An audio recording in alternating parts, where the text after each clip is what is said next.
How to add reverse video clips in DaVinci Resolve. First of all, import your video clip into the media pool and drag it onto the timeline where you want to edit. Next, select a clip on the timeline by clicking on it once. Then, right-click the selected clip to open the context menu and choose Change Clip Speed.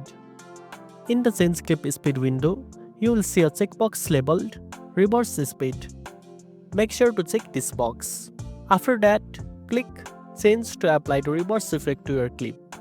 You will notice that the clip now plays backward, but the speed remains the same as the original. If you want to adjust the playback speed along with reversing, you can change the speed percentage in the same window before applying.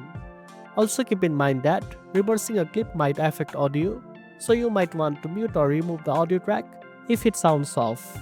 Finally, preview your reversed clip on the timeline to confirm it looks how you want. And that's it. Now you know how to add reverse video clips in DaVinci Resolve. If you found this video helpful, don't forget to like, share and subscribe for more tech tips.